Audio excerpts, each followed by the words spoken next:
Hi beautiful people, welcome to my channel. If you're new here, welcome, and if you are a returning subscriber, welcome back. It's great to have you in my little corner of YouTube where we speak all things adulting, faith and lifestyle. Before we get started, make sure to hit that subscribe button. That red button must turn gray. Give this video a massive thumbs up if you enjoyed it. Comment down below what you enjoyed about today's video and what other videos you'd like to see.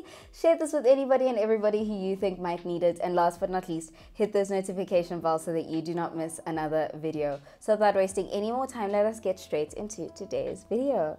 So we are back, guys. Wow, we are back. I hope you guys enjoyed Vlogust, but we are back with sit downs.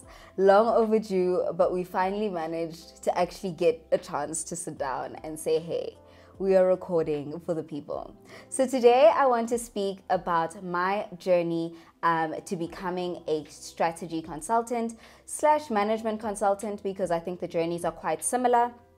And yeah, just taking you step by step through my journey, what I did, what made me stand out, and all of that stuff, because these are questions that I am getting. I've been getting a lot of questions on, what should I do to make myself stand out? I'm still in varsity. What can I do to make to make sure that I am, a good candidate to be a management consultant or strategy consultant? So I just want to take you through my journey from what I did academically, what I did in my extracurricular activities and all of that stuff. So let us get straight into that. So I graduated from high school, matriculated from high school in 2016, and the subjects that I took there were maths core, accounting, life science and physics. The reason I took those subjects is because I genuinely didn't know what I wanted to study, and I applied for everything at varsity. I applied for health science things, I applied for mathematics stuff, I applied for finance things, and I happened to choose finance because I got accepted at WITS, I got accepted at UJ, I think I got accepted at NW. I got accepted, I think, at everything except UCT, and I was just like, let's just go for finance, because I knew that I was passionate about the finance route or the commerce route, but I didn't want to study accounting because all my cousins before me had studied accounting. My aunt is busy with her articles now as well. Like, everybody before me had studied accounting, so I just wanted to do something that is in commerce, but that is different. So that is essentially what I did. And as I went through my varsity journey, which I did a BCom finance in, I was exposed to modules like investment management, accounting, business management, economics, and those are the only ones I can remember. In first year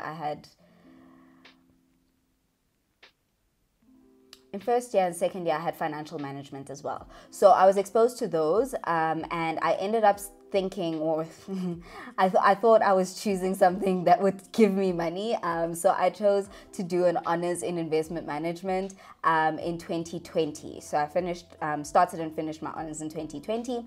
And during my honors year, I realized that investments is not for me.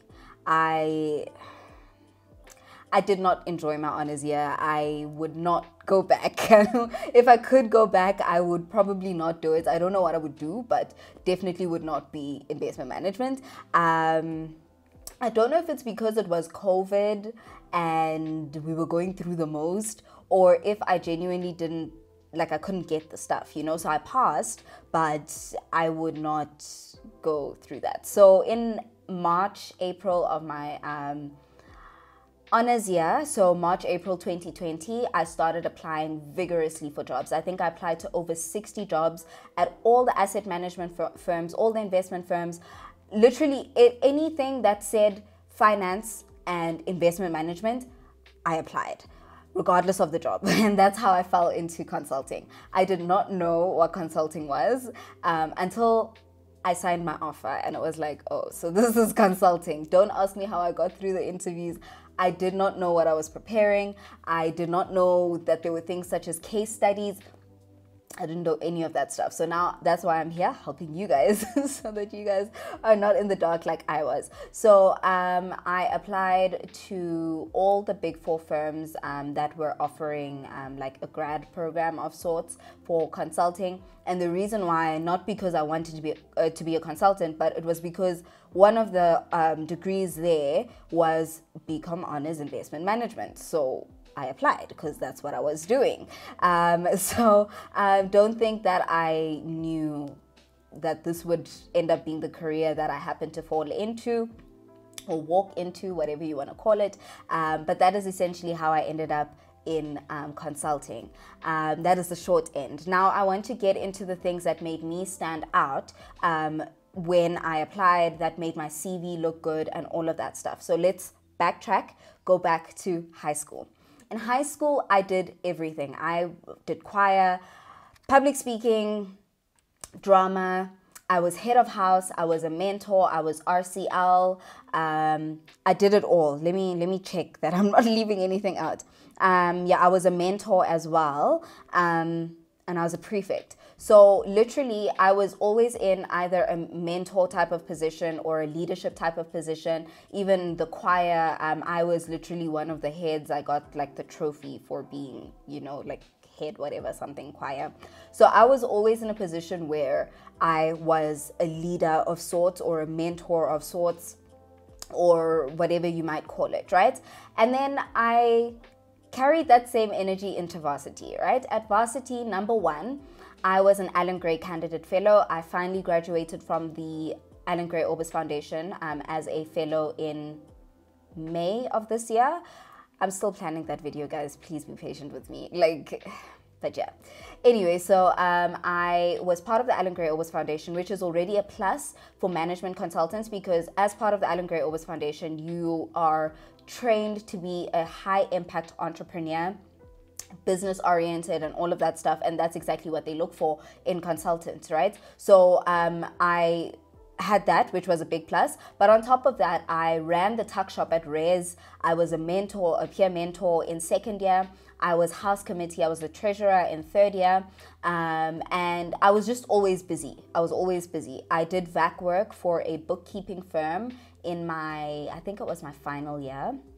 But also, when it comes to work experience, I put down things like my house committee experience because I was actually on UJ's payroll. So I considered that work. It was a full-time job alongside my studies. So yeah, also on top of that, I come from family businesses as well. So both my parents are into business, and I would be there during holidays helping out, whether I was a cashier or I was helping with deliveries or I was, doing whatever, volunteering my extra time whenever I was not visiting my grandparents. I would spend that there. So those are things that I was able to list on my CV to say, hey, I did this. I have business exposure. I have leadership exposure. I have all of that stuff. So all these curricular or extracurricular activities led me to the point where I could shine in my interviews, even though I did not know what I was interviewing for. I'm not gonna lie, hey, I only started researching what consulting is when I signed that offer. Nonetheless, I just want to highlight how your extracurricular activities can make you stand out if you are trying to find yourself in a position where you can apply for a consulting job. Whether you are still a student, or I will touch on how this can be a thing when you are an experienced hire or coming from another industry. So my extracurricular activities showed some of these things. It showed that I was proactive. I stood up and I did things. I didn't let life pass me by. I stood up and I raised up my hand for things. I was always taking initiative and all of that stuff. And those are things that are very popular when it comes to being a management consultant. Another thing that this showed is that I was eager to learn and I had a curious mind. I always put myself in positions that would stretch me, and that is exactly what you need as a consultant. I think even in your early years as a consultant, you always need to have a curious mind, because every day is a school day. I am learning something new every single day. So with that being said, it showed that, listen, I'm not afraid to be thrown in the deep end. I'm not afraid to be stretched. I'm not afraid to learn new things. I'm always eager to learn. Another thing that it showed is that I am collaborative and I can work in teams. Now, as a consultant, in front of the camera. Now, as a consultant, you are always going to work in teams. Whether you are at the top of the food chain or the bottom, you will always be working in teams. Now, with me being part of the house committee, being part of the choir and drama and all of those things, being, a temp or whatever at that bookkeeping firm, it showed that I was able to collaborate with people and to work in teams, which means I'm a good team player.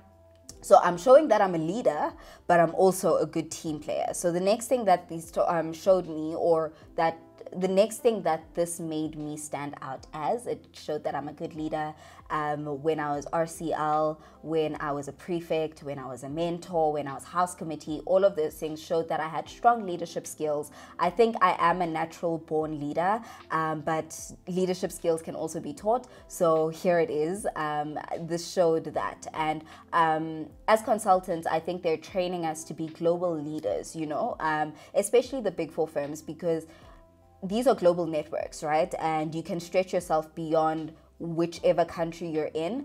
And people that are management consultants are of high impact. They lead in any territory that they find themselves in. And I think to be able to go in showing that you already have honed in on that skill is a massive plus. Another thing that it showed is that I can manage my time. So not only do I focus on just my studies, I can focus on a vacation job, I can focus on being this, I can focus on being that, or even at high school, I can focus on my studies and pass well, and I can still do 1, 2, 3, 4, 5, 6, 7, 8, 9, 10, 11, 12. So yeah, because I was a busy bee. Hey, I was a busy bee. Anyway, like I mentioned, it showed my leadership skills, but not only did it show that I can lead others, but I can lead myself as well. Lead myself in time management, lead myself in how I handle, certain situations, lead myself in how I behave in certain situations, in how I behave around other people, and so forth. So it showed that I could lead not just other people, but myself as well. Another thing that it showed is that I can work under pressure. So I think I touched on this a little bit earlier when I spoke about managing your time, but if you can work under pressure, you're good to go as a consultant, because it is always stressful. Like, busy season is every season. This is not like assurance or like accounting where busy season is at the financial year end. Busy season is every season for us. Every single day, every single week, it's busy. It's busy. So if you can show that you can work under pressure, you are good to go. The last thing that it showed, I think this list is much longer, but these are the things that I've listed here, is that I have good communication and presentation skills. Because I did things like public speaking and drama, and I was in leadership, it showed that I was able to communicate effectively, not only to lead a crowd, but to lead myself. But also I was able to present, because I was always chairing the meetings. I was always, speaking in front of crowds and all of that stuff, and it showed that I could present well. Now, as a consultant, or if you don't know now, you'll know that you're always in a position where you have to consult, or you have to present rather. So as a junior consultant, you won't find yourself doing that much. However, I've found loopholes to that, and I find myself presenting on a monthly basis or a bi-monthly basis, because I do things outside of just my project work. Let me actually speak about that. I'll speak about it now and tie it all together. But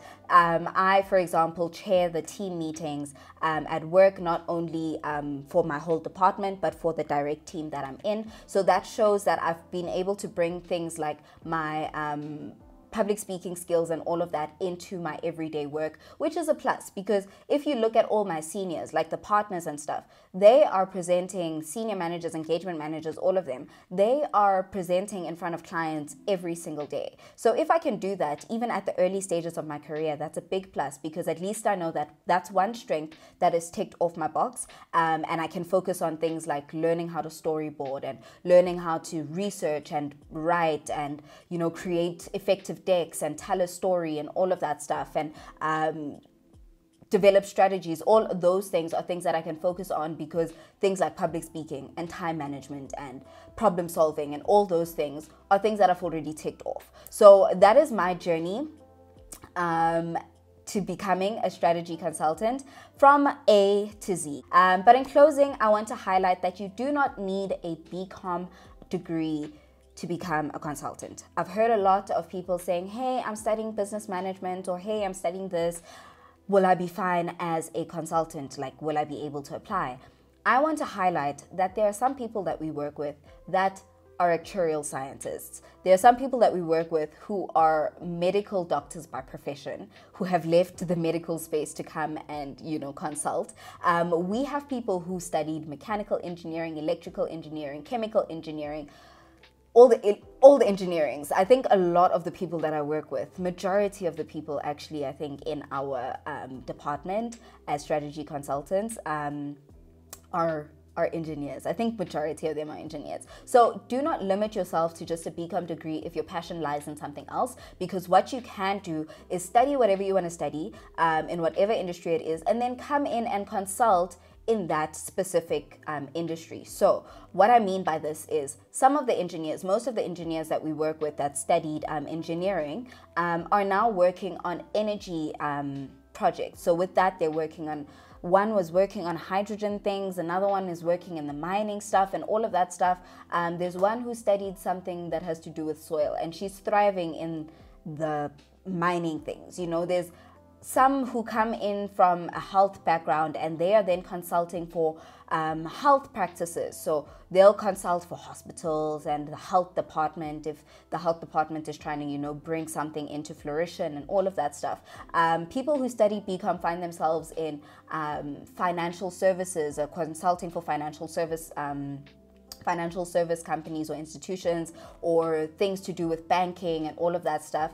People who study things like IT come in and consult for IT businesses, or consult internally or do work internally in the firm. So do not limit yourself. If your passion is in 1, 2, 3, study it and then apply after you've done your honors and come through and do consulting in your line of passion.